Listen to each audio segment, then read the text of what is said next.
Hello friends, welcome to the Urban Parenting Sutras channel. So a lot of boys and girls are doing very late marriages these days. They are marrying after the age of 30, they are marrying in their early 30s or even mid 30s.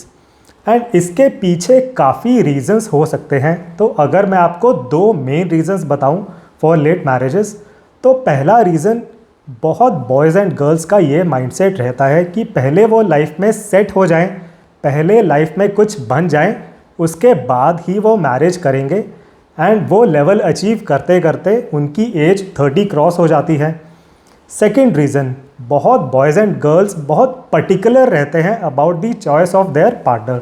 तो जब वो mid 20s में होते हैं या फिर late 20s में होते हैं, तब वो सभी सूटेबल पार्टनर्स को रिजेक्ट करते रहते हैं. एंड इस तरह की रिजेक्शंस करते करते उनकी एज 30 क्रॉस हो जाती है. Now the clear recommendation from me would be, please get married on time. It is very important.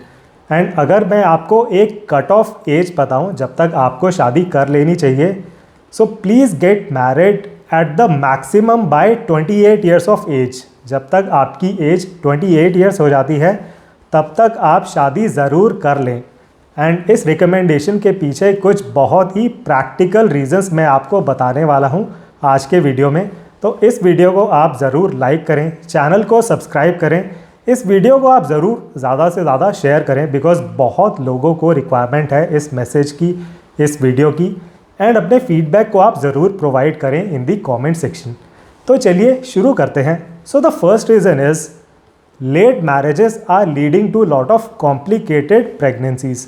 तो बायोलॉजिकल रीजंस की वजह से जो मदर हैं, जो टू बी मदर हैं इन हर मिड 30s और लेट 30s, उनके लिए बायोलॉजिकल रीजंस की वजह से बहुत डिफ़िकल्ट हो जाता है to become a mother. And they are suffering through lot of complicated pregnancies. And तभी आप देखेंगे जब ये कपल्स बहुत लेट मैरिजेस करते हैं in their 30s, in their mid 30s, early 30s और इवन लेट 30s, उसके बाद फिर वो डिसाइड कर लेते हैं कि अब वो बच्चे ही नहीं करेंगे. एंड अगर वो करते भी हैं बच्चे तो मैक्सिमम 1 किड. एंड अगर वो चाहते भी हैं 2 बच्चे करना, तो इन बायोलॉजिकल रीजंस की वजह से ही वो 2 बच्चे नहीं कर पा रहे हैं. तो ये एक बहुत बड़ा पीड़ा का विषय है. तो इस रीज़न को आप ज़रूर रियलाइज़ करें. एंड आगे बढ़ते हुए आपके पेरेंट्स के लिए भी बहुत डिफ़िकल्ट हो जाता है to support you, because let's say आपने मैरिज करी in at the age of 35 and आपका बेबी हुआ when you are of the age of 37. तो जब आप 37 के हैं तो आपके पेरेंट्स की एज भी होगी कुछ 60, 62, 65. तो जब आपके पेरेंट्स 65 के हैं या 60 प्लस के हैं, तब उनके लिए भी ईजी नहीं है आपको सपोर्ट करना in taking care of the new born. On the other hand, आप अपने बच्चों को भी फ्यूचर में सपोर्ट नहीं कर पाएंगे, बिकॉज अगेन आपके बेबी का बर्थ हुआ जब आपकी एज थी 37. तो जब तक आपके बच्चे बड़े होंगे, जब तक आपके बच्चे की शादी होगी, जब तक आपके बच्चे के बच्चे हो जाएंगे, तब तक शायद आपकी एज भी 60 से काफ़ी ऊपर हो चुकी होगी. You may be 65, 66, 67. एंड आपके लिए भी उस एज में पॉसिबल नहीं होगा to take care of the newborn. तो एक तरफ तो आपके पेरेंट्स भी आपकी सपोर्ट नहीं कर पाए, and on the other hand आप भी अपने बच्चों की सपोर्ट नहीं कर पाएंगे in taking care of the new borns. And all of us know these days it is very important कि जो न्यू बॉर्न के ग्रैंड पेरेंट्स हैं वो सपोर्ट करें इन देयर पेरेंटिंग. तो ये रीज़न भी आप ज़रूर रियलाइज़ करें, make a note of this point. आगे बढ़ते हुए when you marry late, it becomes very difficult for you to find a suitable partner, or it becomes very difficult for you to find a partner of liking, because आप खुद को कितना भी अच्छे से maintained रखें, the way you look at 25 is much better than the way you look at 35. And this is what happens with everyone, no matter how good you maintain yourself. Right? So you look much better in your 20s than how you look in your 30s. Because 30s में आपके चेहरे पर एक matured look आ जाती है. And then you are not able to attract partners of your liking, because आपके मन में एक मेंटल आइडिया होता है, एक मेंटल इमेज होती है that your spouse, your partner should look like this. And अब क्योंकि आपकी लुक्स उतनी अच्छी नहीं है compare to how you are looking in your 20s, तो आप उन पार्टनर्स को नहीं अट्रैक्ट कर पाते हैं who look like that mental image, right. तो ये चीज़ आप ज़रूर रियलाइज़ करें। एंड जब आप इन पार्टनर्स को नहीं अट्रैक्ट कर पाते हैं, पार्टनर्स ऑफ योर लाइकिंग, तब आप कुछ कॉम्प्रोमाइज़ करते हैं।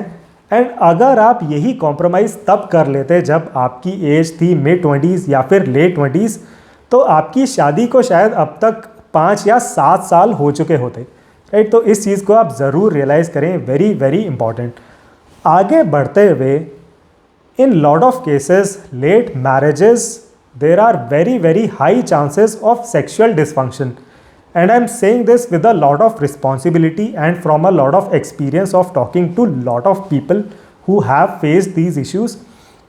तो आपको रियलाइज़ करना है, देखिए आपकी बॉडी की कुछ नेचुरल नीड्स रहती हैं, कुछ नेचुरल सेक्सुअल नीड्स रहती हैं, एंड जब मिड 20s में लेट 20s में ये नीड्स पूरी नहीं हो पाती हैं इन अ नेचुरल वे बिकॉज आपने शादी नहीं करी है, तो ये नीड्स आप पूरी करते हैं in some very very unnatural veg.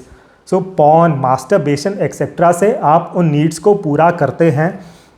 And होता क्या है, due to porn, masturbation, your frustration level they increase a lot, first point. Secondly, your body gets use to these unnatural ways only.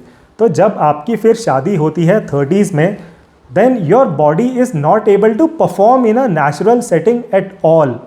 And due to this sexual dysfunction, due to these issues, it can lead to a lot of conflicts with your spouse, it can lead to a lot of emotional issues। and ये कारण बनता है आपकी life में बहुत कलेश का, बहुत मेंटल इश्यूज़ का, एंड इस वजह से बहुत ज़्यादा इश्यूज़ हो सकते हैं आपकी पूरी लाइफ में। आपकी पूरी लाइफ इस वजह से अफेक्ट हो सकती है, आप ज़रूर रियलाइज़ करें इस चीज़ को। आगे बढ़ते हुए, you have to realize that when you marry in your 30s, both the partners they come with some emotional baggages। तो जब 35 की एज पे मैरिज होती है, दोनों पार्टनर्स के अंदर एक एलिमेंट ऑफ कॉम्प्रोमाइज़ ज़रूर रहता है, बिकॉज कोई भी बॉय एंड गर्ल ऐसा प्लान नहीं करते हैं कि we will marry at the age of 35। कुछ ना कुछ रीजंस की वजह से उनकी मैरिज इतनी डिले हो जाती है। एंड रीजंस कुछ इस तरह के हो सकते हैं कि या तो they never found a suitable partner, या फिर उन्होंने पहले तो प्लान ये कर लिया था that they will never marry, but फिर 32-33 में उन्हें ये रियलाइजेशन आया कि उन्हें मैरिज कर लेनी चाहिए, तो उस वजह से हो सकता है उनकी मैरिज डिले हो गई हो, या फिर उनका कुछ ब्रेकअप हो गया हो, maybe they thought that they will marry this person and फिर ब्रेकअप हो गया and then they thought they will never marry, and फिर वो मैरिज करते हैं एट द एज ऑफ 35। तो इन रीजंस को अगर आप और गौर से सोचें इन रीजंस के बारे में, तो इन स्पाउसेस के बीच में, इन पार्टनर्स के मन में एक फीलिंग ऑफ रिग्रेट ज़रूर रहती है when they marry at the age of 35, और व्हेन दे मैरी लेट, एक सेंस ऑफ रिग्रेट ज़रूर रहती है। And these emotional baggages can lead to lot of emotional issues as well in your marriage when you marry late. तो यहाँ तक हमने कुछ रीजंस डिस्कस किए, कुछ बहुत ही प्रैक्टिकल रीजंस डिस्कस किए, एंड मेरी तरफ से क्लियर रिकमेंडेशन रहेगी कि आप लेट मैरिज बिल्कुल मत करें। इन रीजंस को आप ज़रूर रियलाइज़ करें। Lot of people are suffering through these issues and these are very very big real issues. अगर आपकी लाइफ में इस तरह के इश्यूज़ आ सकते हैं, तो उसके बाद you will not be able to work well in your company as well, या आपकी अर्निंग पर भी अफेक्ट पड़ सकता है, आपकी इन्वेस्टमेंट्स पर भी अफेक्ट पड़ने वाला है, आपकी पूरी लाइफ पर अफेक्ट पड़ सकता है। तो आप ज़रूर टाइम से मैरिज करें। अब आगे मैं आपको बताऊंगा वो कट ऑफ एज क्या है जब तक आपको शादी ज़रूर कर लेनी चाहिए। तो आई थिंक वीडियो के शुरू में भी मैंने ये एज मेंशन करी थी। तो देखिए, आइडियली तो the earlier you Mary the better it will be for you. तो आप 23, 24, 25 में अगर शादी कर सकते हैं, it will be even better for you. But अगर मैं आपको एक कट ऑफ एज बताऊँ, तो फॉर बॉयज़ आप 28 ईयर्स से ज़्यादा डिले मत करें। जब तक आपकी एज 28 है तब तक आप शादी कर लें, उससे ज़्यादा प्लीज़ आप डिले मत करें। And for girls this cut off age will be 26। तो अगर आप एज अ बॉय मुझे सुन रहे हैं, आप 28 से ज़्यादा डिले मत करें। अगर आप मुझे एज अ गर्ल सुन रही हैं, तो आपसे मैं ये रिक्वेस्ट करूँगा कि आप 26 से ज़्यादा डिले मत करें। इस एज तक आप मैरी कर लें एंड उसके बाद गो फॉर 2 किड्स। तो अगर आप 26, 28 तक मैरिज कर लेते हैं, तो I think by 30, 32 you will be having 2 kids and आपको कुछ प्रेगनेंसीज में इश्यू नहीं आने वाले हैं उसके बाद। एंड आपको ये रियलाइज़ करना है, अगर आप टाइम से शादी कर लेते हैं, टाइम से बच्चे कर लेते हैं, there are a lot of benefits for you. Because एक बार जब आप शादी कर लेते हैं, आपने बच्चे कर लिए हैं, then your spouse and your kids they become your biggest strength. आपको ये चीज़ ज़रूर रियलाइज़ करनी है। तो आपकी लाइफ में एक नया सेंस ऑफ फोकस आ जाता है, एक नया पर्पस आ जाता है, आप और ज़्यादा अच्छे हो जाते हैं in doing other things in your life like earning money after you have had marriage, after you have had 2 kids. On the other hand देखिए, लेट मैरिज का आपको कोई भी बेनिफिट नहीं मिलने वाला है। तो आप ये चीज़ ज़रूर रियलाइज़ करें कि जो भी आपको काम करने हैं वो आप शादी के बाद भी कर सकते हैं। शादी के बाद आपके कोई भी काम रुकने नहीं वाले हैं।